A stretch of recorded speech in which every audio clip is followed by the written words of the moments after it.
In this week's parsha, so we have Vayhiki Zokin Yitzchak Vatechena Einav Mirois. As Yitzchak becomes old and his eyes become dim. Yeah. Why did he become blind? So Rashi gives three explanations. Explanation number one is Ma'ashnan Shal Elu, because of the smoke from the Avodah Zarah of Esav's wives. So the second Pirush Rashi says is that it was because of the tears of the Malachim, which, by the way, after today's class, I hope you don't think is anything literal, Chas v'Shalom, right? Third pshat is that Kidei Sheyave Yaakov v'yitel asa b'chayra. So Yaakov is another, which, by the way, that seems to be the very simple pshat, because that's the preface to what's going on. Afterwards, the Yaakov should come and become the b'chayr and get the brachas. Brachas or I don't remember. Anyways, the Yaakov should come and take the brachas. So the Shaila, think about that for a second. Yitzchak now, as I mentioned earlier, is 123 years old. According to Rashi.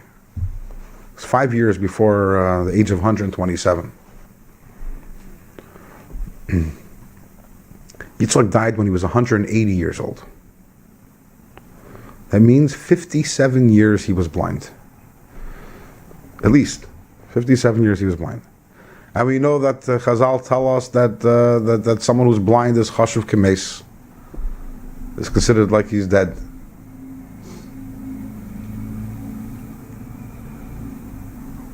Why did Hashem have to do that? Couldn't Hashem just tell Yitzchak, hello, Esav is a Rasha, give the brachas to Yaakov, and spare Yitzchak 57 years of blindness? Mm-hmm.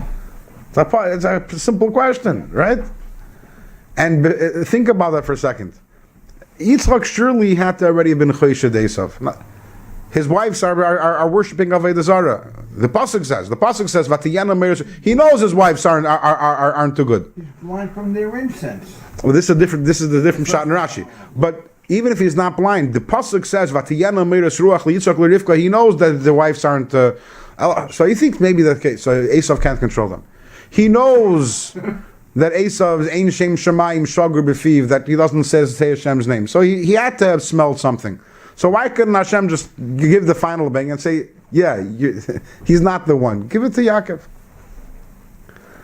Elama, what's the answer? The Rebbe says, Hashem didn't want to say Lashon Hara. Yeah, Esav was a Yid, as they state in the Gemara, Masechtas Kedushin, it's a Yisrael Mumer. And Hashem wouldn't tell, it was not going to tell Yitzchak that Esav is a Rasha. And by the way, there's another Gemara that talks about Achan. There's a Gemara of Negeit Achan. I'm sure you know when you know the story of Achan when he stole from Yericha and therefore the Yidden by eye. So the Gemara says that Yeshua tells Hashem, so tell me who it is and I'll take care of the guy. So, am I a dilter? Am I someone who says Lashon Hara? I'm not telling you who it is. Go figure it out yourself. Go make. Yeah, no, he did it with the lottery.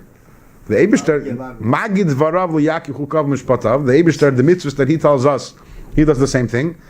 And the Eibishter refused to say Lashon Hara to the point that he was willing, that it was preferable that Yitzchak should be blind for 57 years and Hashem shouldn't say Lashon Hara. And talk about in terms of Hira for us, of how careful we have to be, not say Lashon Hara, and realize that it's not a pashta thing. And if Hashem didn't want to say it, and that was a suitable alternative, how much more so by us we have to be careful in the words that we say. And remember, this is Lashon Hara about who? About Esav. We're not talking about Esav. No, Hashem doesn't say Lashon Hara.